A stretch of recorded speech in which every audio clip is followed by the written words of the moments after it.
em Pedro, capítulo 4, versículo 11, que é a orientação do apóstolo quando ele diz: se alguém fale de acordo com os oráculos de Deus.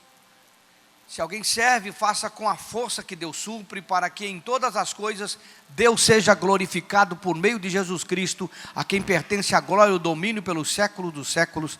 Amém. Estão aí, não? Algumas versões dizem, aquele que fala segundo a palavra de Deus. Os oráculos ali é a palavra de Deus. E ele diz, para que Deus seja glorificado. O que nós falamos deve estar em harmonia, sintonia com o que Deus pensa.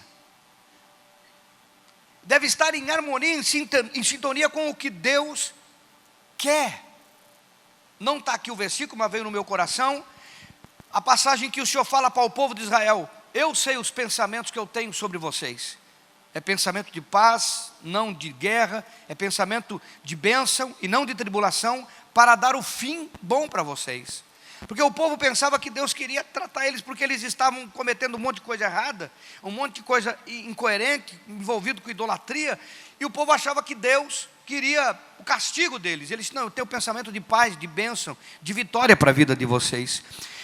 E por que eu estou falando isso? Para que você compreenda que o pensamento de Deus sobre a tua vida e para a tua vida é pensamento de bênção, de vitória, de graça, de bondade, de grandeza, de bênção sobre todas as áreas da tua vida.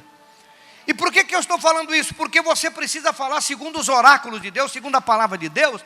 Quando você ouve, concorda ou fala coisas que são depreciativas à sua vida, à sua casa, ao seu casamento, aos seus filhos, às suas finanças ou qualquer outra coisa, quando as palavras são negativas, são ruins, são de derrota, você está discordando de Deus.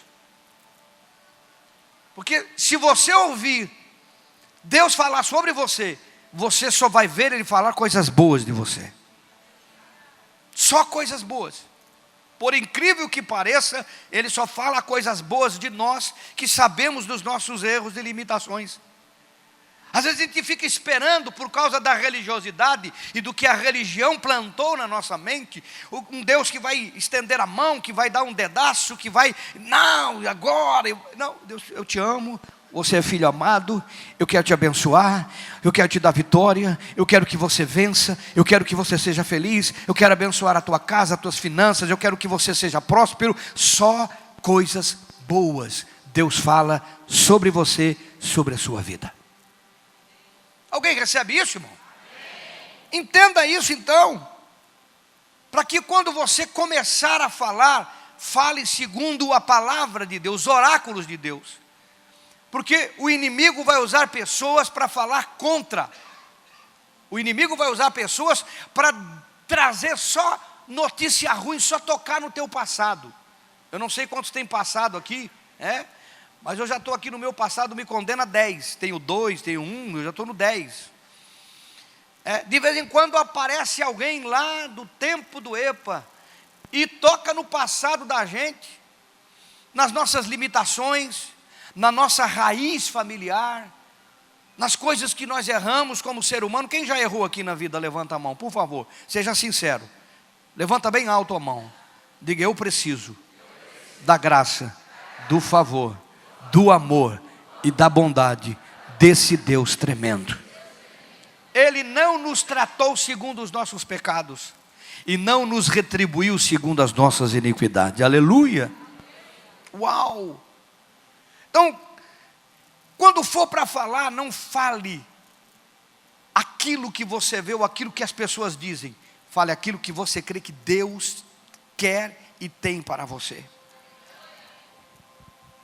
No capítulo 1 do livro de Tiago, da carta de Tiago, no versículo 26, Tiago 1, 26, só para a gente entender: se alguém supõe ser religioso, deixando de refrear a língua, está enganando o próprio coração, a sua religião não tem sentido. Do que ele está falando? Do que eu falo. Se alguém acha que tem religião aqui, irmão, não é denominação, é relacionamento com Deus. Religião aqui nesse contexto é relacionamento com Deus. Ele está dizendo, se alguém supõe ter um relacionamento com Deus, uma ligação com Deus, uma parceria com Deus, mas não freia a língua. Uau! O que tem a ver o meu relacionamento com Deus e eu refrear a língua? Porque eu posso falar um monte de bobagem que Deus discorda. Isso compromete Deus e o propósito dele na minha vida. Vê o próximo, que é Tiago também, no capítulo 3, no versículo 2. Porque todos tropeçamos em muitas coisas. Se alguém não tropeça no falar, é um cara perfeito. E ele também tem um controle muito grande sobre o corpo. Se alguém não tropeça naquilo que fala. Será que está falando do português? Nós viemos, nós vamos. Será que ele está falando da gramática, da didática? Será que ele está falando da expressão correta? Não, irmão, ele está falando das palavras que saem da sua boca. Alguém está aí, não? As palavras que saem da sua boca, elas têm um poder de mudança, de influência. E nós já vamos chegar um pouquinho para frente. Agora pensa comigo. Ele diz, se alguém não tropeça no falar, esse cara é um cara perfeito. Fala certo, fala coerente, fala pensando, fala com equilíbrio, sabe o que sai da sua boca, senão refreia a sua língua. E olha que tem crente que fala coisas de destruição, de derrota, e afirma, e fala, e concorda, e deixa sair, e acha que isso não tem efeito no seu mundo. E tem um efeito gigantesco na nossa vida. Agora a gente vai fazer 27 anos aqui. Eu me lembro o primeiro dia, a primeira reunião, quando eu fui apresentado à igreja local da época, tinha uma meia dúzia de pessoas, e eu preguei sobre isso. Eu preguei sobre o poder da palavra. Primeira mensagem que eu preguei neste bairro, nessa cidade, como pastor titular, nesta igreja, foi sobre o poder da palavra. A igreja tinha anos, mais de 12 ou 14 anos, 8 ou 10 pessoas no culto. Era uma terça-feira que se chamava terça-feira de oração. E quando eu cheguei para receber a igreja, as irmãs diziam, não, nós já oramos tudo que tinha para orar, já jejuamos tudo que tinha para jejuar. Eu ouvia isso. Nós já oramos tudo que tinha para orar, já jejuamos tudo que tinha para jejuar, já fizemos tudo que tinha para fazer, essa igreja não vai. Essa igreja não vai. Eu ouvia isso, essa igreja não vai, as pessoas não vêm, a coisa não acontece. E eu preguei sobre este tema, não este exatamente como eu estou pregando hoje, mas eu preguei sobre o poder da palavra. E nós começamos a profetizar e a declarar que a melhor música, o melhor povo, o melhor local. Irmão, faz 27 anos que nós estamos profetizando isso. E já tem acontecido, porque tudo que você declara, você está trazendo diante de Deus a tua fé, está concordando com Ele, porque Deus não chama ninguém para derrota, Ele tem chamado você para a vitória. Uau! Aleluia! Eu dizia, você vai falar que o melhor pastor está aqui, a melhor igreja está aqui, a melhor música está aqui, o melhor tudo está aqui. Irmãos, num barraco, você vai ver alguma coisa talvez no domingo que vem, num barraco, não tinha forro, não tinha nada, não tinha perspectiva, não tinha nem microfone. Era emprestado o microfone que a gente usava. E você dizer que está o melhor ali, isso é que eu estou falando para você hoje. Nós falamos o que nós cremos que o nosso Deus pode fazer. E Ele fez, está fazendo e vai continuar fazendo, porque não começa em mim e não para em mim. Não começa em nós e não para em nós. Nós somos parte daquilo que Deus está fazendo grande. Alguém dá um glória a Deus aí, não? Por que eu preciso falar certo, pastor Eloy? Porque há poder nas suas palavras. E por que há poder nas suas palavras? Por causa do Salmo 82, 6. Olha comigo. Eu disse, sois todos filhos do... quem ratificou isso foi Jesus em João 10:34, quando ele disse que era filho de Deus. Os fariseus criticaram ele, ele mencionou esse salmo, João 10:34, replicou Jesus: não está escrito na vossa lei, eu disse, sois deuses? E ele chamou deuses aqueles a quem foi dirigida a palavra de Deus, e a escritura não pode falhar. Ela está dizendo que por ser filho de Deus e por ser essência de Deus, você é um Deus pequenininho, você é um Deus do seu mundo, como Deus é Deus do universo. E o que isso quer dizer, pastor Eloy? Isso quer dizer que tudo que há em Deus, há em você. Tudo que Deus é, você também é. Qual a diferença, pastor Eloy? A diferença é que Deus não dá para mencionar, não dá para dimensionar, não dá para dizer a grandeza. Nós não temos noção da grandeza dele. E ele nos fez e colocou num corpo de barro para nós vivemos o nosso mundo. E nós somos do nosso mundo o nosso Deus, a nossa autoridade. E como é que Deus mudou o mundo? Como é que Deus criou o mundo? Vamos partir da terra sem forma e vazia, do Gênesis capítulo 1. A terra estava sem forma e vazia e havia trevas sobre a face do abismo. Deus não cria nada ruim, feio e escuro. Ele cria tudo bom, com ordem, porque a trevas ali não é preto ou branco, a trevas ali é desordem. Então Deus não cria nada na desordem, não cria nada ruim, não cria nada escuro. Estava por causa do caos, que a gente sabe que foi a queda, mas não vamos entrar em mérito. O fato aqui é que quando Deus viu a terra sem forma e vazia, em trevas, em desordem, Ele começou a arrumar a casa, e Ele começou a determinar as mudanças, e Ele começou a transformar aquela terra sem forma e vazia do mundo que Ele tinha criado, numa terra boa, numa terra com mato, com animais. Ele começou a criar um mundo maravilhoso, que hoje a gente junta um dinheirinho para viajar e conhecer. Ninguém deu aleluia, nem glória a Deus aí? Quanto gosta de viajar e conhecer aqui? Ah, pastor, eu não consigo. Está falando que não consegue? Digo, eu consigo. Quantos vão viajar e conhecer aqui? Começar a declarar a vitória na sua vida, meu irmão. Meu Deus, é disso que nós estamos tratando hoje. A gente acostumou a falar só a derrota. E se podemos falar vitória, Deus não olhou para a terra sem forma e vazia e disse, meu Deus, porque não dava para dizer, só tinha Ele. Mas Ele olhou para a terra sem forma e vazia e não ficou, pô, a terra está sem forma e vazia, que chato, né? Que desagradável. Não, Ele disse, eu vou mudar isso aqui. Eu vou mudar isso aqui. E como é que Ele mudou?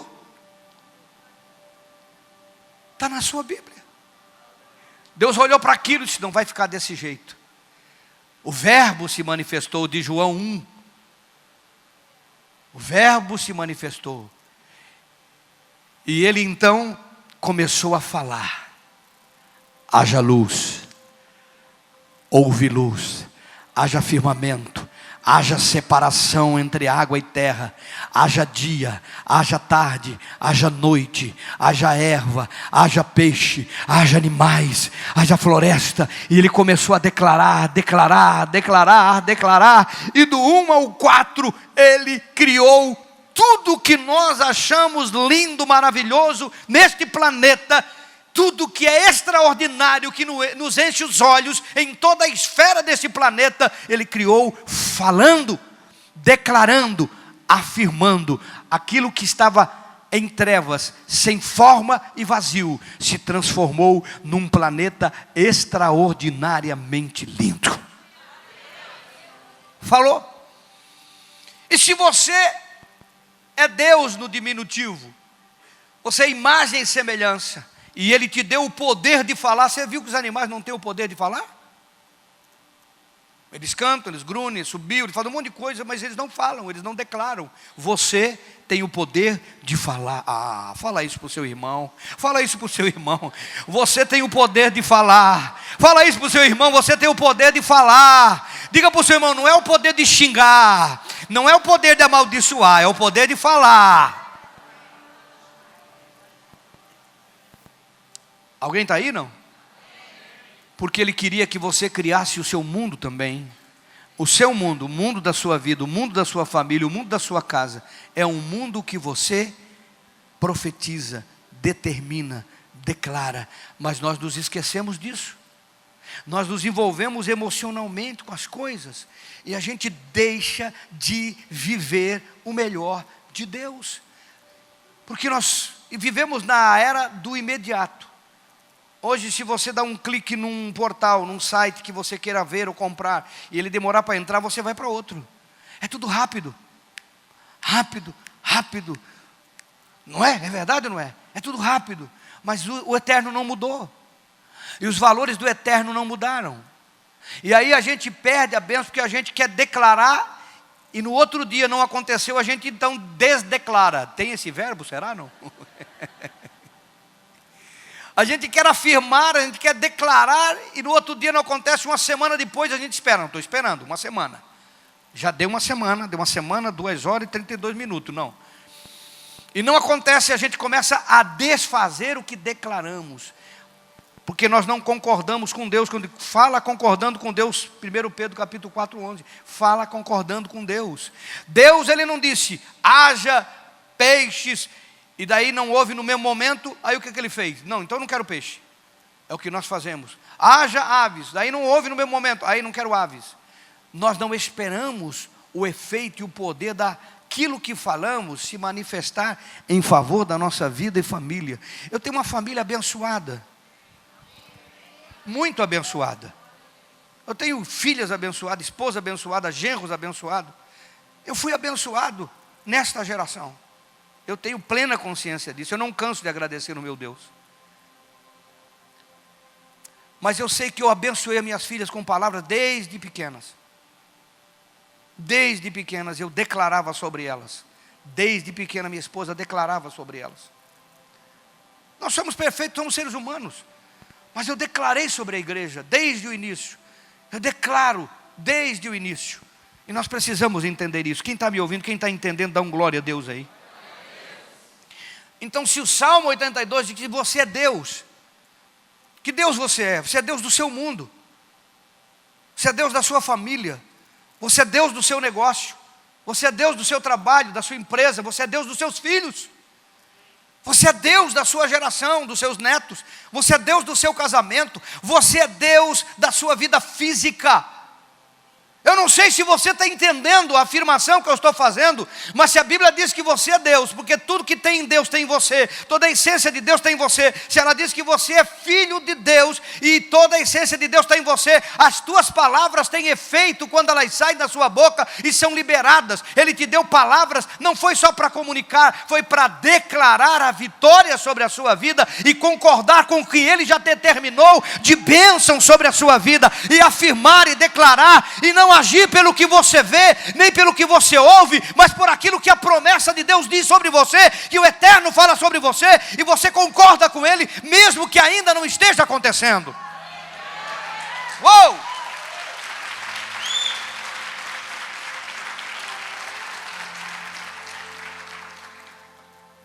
Como é difícil para nós alinharmos aquilo que falamos com aquilo que cremos. Como é difícil para nós, igreja, alinharmos aquilo que falamos com as promessas. Como a gente erra nesse quesito. Como a gente falha, tropeça, como diz o livro de Tiago. Quem não tropeça em palavra, por que tropeça? Porque ele fala errado. E não estou falando de português, de gramática, de colocação, de conjugação de verbo. Eu estou falando aqui, ao invés de falar a promessa, a bênção, nós falamos a derrota. Ao invés de falar para um filho que está com problema na escola, para esse filho, meu filho, você vai superar isso porque Deus te trouxe ao mundo para ser um vencedor. É mais fácil ficarmos nervosos, irados, e dizer, você é burro mesmo. Você é que nem o seu tio, você é que nem o seu isso, você é que nem o seu avô, você é que nem o seu, que nem o vizinho, que nem o teu primo, que nem o teu irmão. E começamos a fazer um paralelo e crescemos cheio de trauma dentro da nossa alma, porque não foi nos dado identidade daquilo que Deus nos trouxe. Será que Deus trouxe alguém para ser alguma coisa que não presta nesse planeta? Se eu acabei de dizer que Ele criou a terra sem forma e vazia, que estava totalmente estragada, destruída, e Ele transformou o destruído em algo bom e tremendo, onde nós moramos, sonhamos e vimos e passeamos. Você acha que Deus não pode usar e usa a tua palavra e o poder para liberar e transformar tudo que você pensa que ia dar errado em algo que vai dar certo e vitorioso, porque você creu na promessa, você tem Deus dentro de você pelo Espírito Santo, e você declara e Ele manifesta. As nossas palavras liberam vida ou morte. Provérbios, capítulo 18, versículo 20 e 21. Do fruto da boca o coração se farta, do que produz os lábios se satisfaz. A morte, a vida, estão no poder da língua. Quem utiliza bem, vai comer do seu fruto. Morte e vida. Só isso bastaria para essa tarde. Morte e vida, não tem meio termo. Você percebeu que não tem meio termo? Não, um pouquinho de morte, vai ficar meio doantado, meio acamado. Não, um pouquinho de vida, vai arrastar uma perna, mas vai estar vivo. Não, é morte ou vida. Por isso que o Senhor Jesus disse assim sim, é sim sim. Está quente aqui. É sim, sim e não, não. Tudo que é meio termo não vem do Senhor. Ele diz, é morte ou é vida. Estão no poder das palavras, da língua. Uau! O que tem saído da sua boca para o seu mundo? O que tem saído da sua boca para os seus negócios? O que tem saído da sua boca para a sua casa, para o seu casamento? De casamento não dá mais. Você está dizendo isso? Você está dizendo, de casamento eu vou vencer, eu vou mudar, eu vou superar, eu vou consertar, eu vou restaurar. Quantos casamentos a gente tem visto sendo restaurado aqui, irmãos? Morte e vida estão no poder das palavras. O que você tem liberado? Olha para o teu irmão e diga, o que você tem liberado, irmão? É relevante? É relevante ou não é relevante? Morte e vida. As nossas palavras dão destino.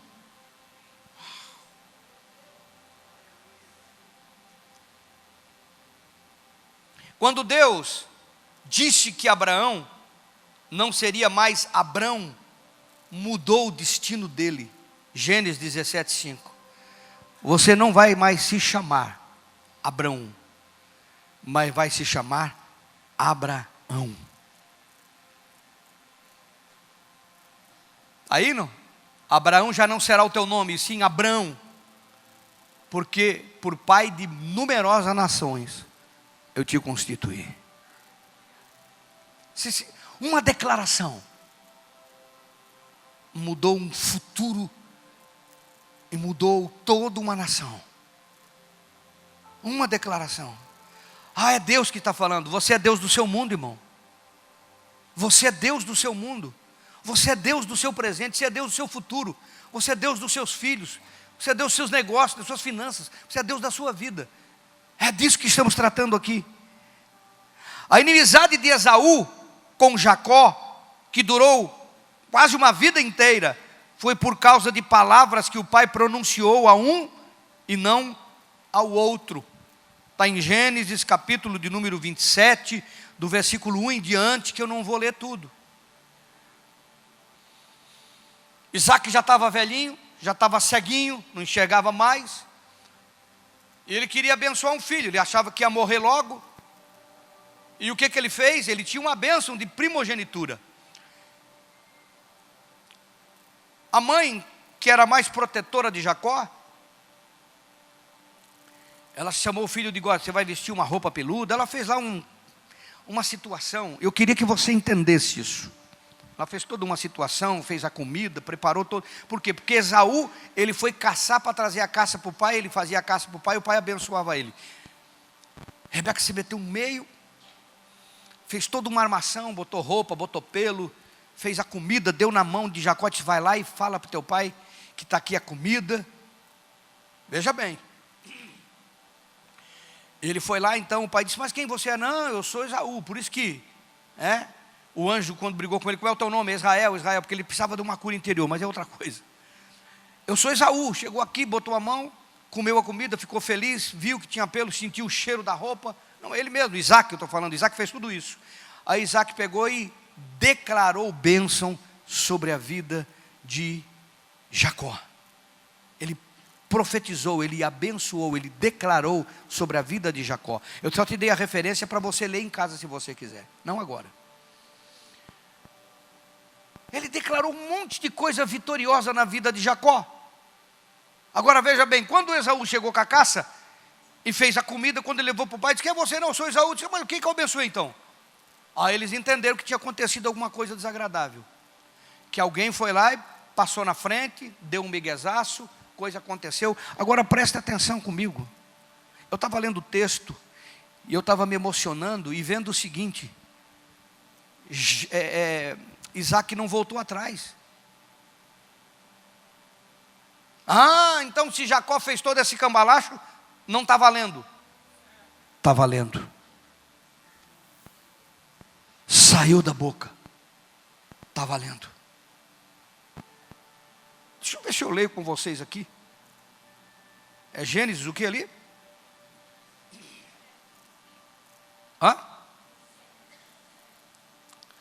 Deixa eu ler aqui, é importante a gente ler aqui.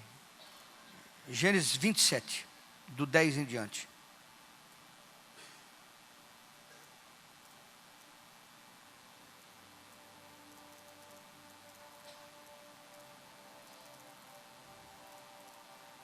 Mas eu quero ler aqui,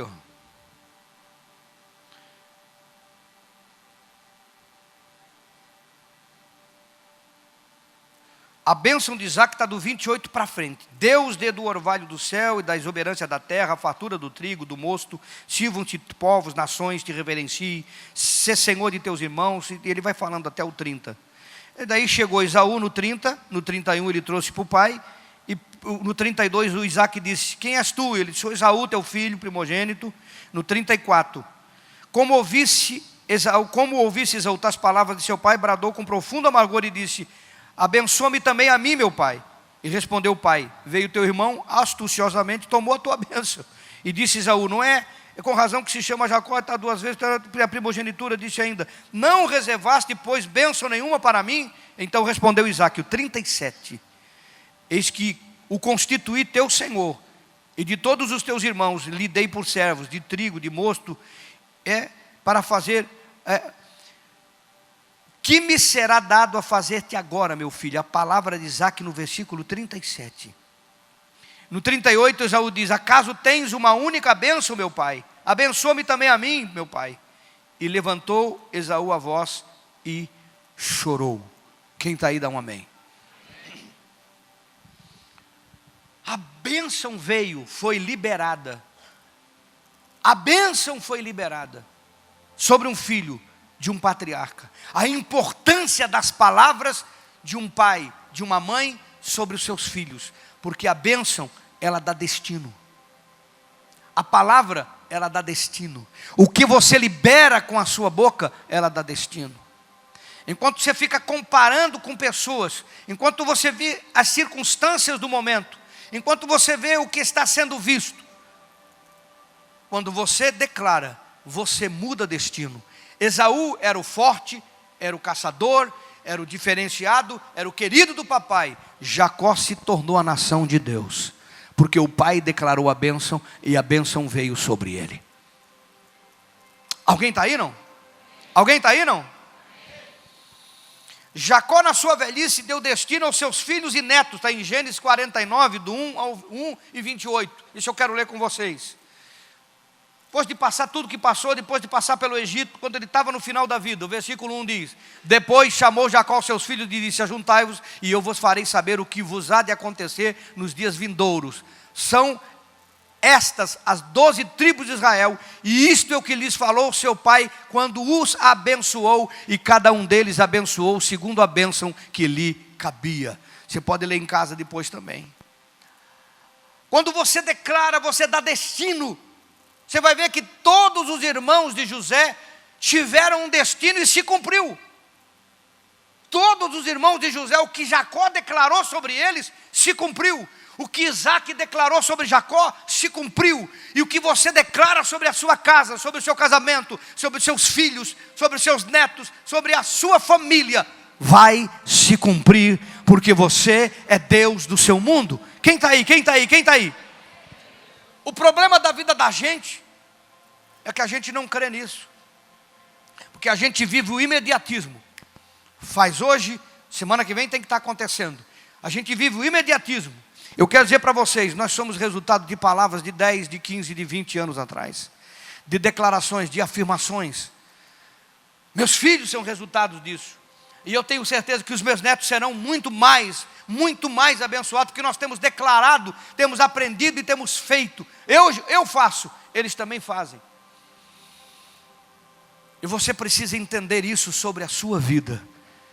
Tá? Declarar, afirmar e confessar vitória e não derrota. Fale concordando com Deus. Diga para o seu irmão, fale concordando com Deus. Por que eu preciso falar concordando com Deus?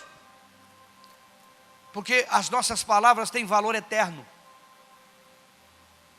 Está lá em Mateus, capítulo 12, versículo 36 e 37. Digo-vos que de toda palavra maldosa, de toda palavra capciosa, ruim, de toda palavra sem propósito bom, de toda palavra negativa, que proferirem os homens, dela darão conta no dia do juízo, porque pelas tuas palavras serás justificado. Uau! E pelas tuas palavras você vai receber punição. Você já pensou? Aí eu pergunto para você, se Jesus está dizendo que o que eu falo tem valor eterno, e eu vou dar conta, dá para brincar com o que eu falo? O brincar aqui, irmão, não é brincadeira. Eu sou um cara brincalhão, vivo brincando com palavras. Às vezes os irmãos estão pertinho, pastor, não fala isso, pastor, o seu profeta. Isso aqui a frívolo aqui não é brincadeira, irmão. É maldoso, é incrédulo, é capcioso, é algo que você está fazendo consciente, é um desejo ruim, negativo, é uma afirmação destrutiva, pejorativa, porque discorda de um Deus que tem projetos grandes de bênção e de vitória para a sua vida. Discorda de um Deus que só tem coisas boas para você. E tudo que você fala de ruim, aos filhos que Ele te deu, porque não foi você que teve, Ele que te deu. Os filhos são herança do Senhor. Quando você declara qualquer coisa ruim, negativa, você está discordando de Deus sobre os filhos que são herança do Senhor. Quando você fala qualquer coisa negativa sobre o trabalho, sobre a vida, sobre a saúde, sobre o casamento, sobre a família, sobre os bens, sobre a finança, você está discordando de Deus e não está concordando com Ele. E nós vamos chegar diante dEle, porque as palavras têm efeito no nosso mundo. É por isso que nós vamos prestar conta. Você parou para pensar por que a gente vai prestar conta? Vou prestar conta só do que eu falei? Ah, mas já pedi perdão. Está certo, se você pediu e rearrependeu, está resolvido. Mas se não pediu, se falou e se esqueceu, está registrado. Se falou e se esqueceu, está registrado, o que vai acontecer? Vai acontecer. Você declarou como Deus do teu mundo, vai acontecer. E pode prejudicar filhos, vida material e o projeto de Deus na sua vida. O projeto de Deus na sua vida pode ser prejudicado. Como, pastor? Como? Porque ele tinha um projeto e você começou a ver as circunstâncias do momento, e ao invés de declarar a vitória, você declarou a derrota. E a derrota veio com a tua declaração e Deus não pôde usar porque você foi contra o que ele tinha. E daí prejudicou um projeto. Tem uma volta grande. Alguém está me entendendo? Quem está entendendo, levante a sua mão, por favor. Fale concordando com Deus. Abençoe. Declare bênção. Declare vitória. Declare coisas boas. Declare aquilo que o Senhor tem planejado para você. Porque é isso que Ele tem para a sua vida. Se coloca de pé no seu lugar.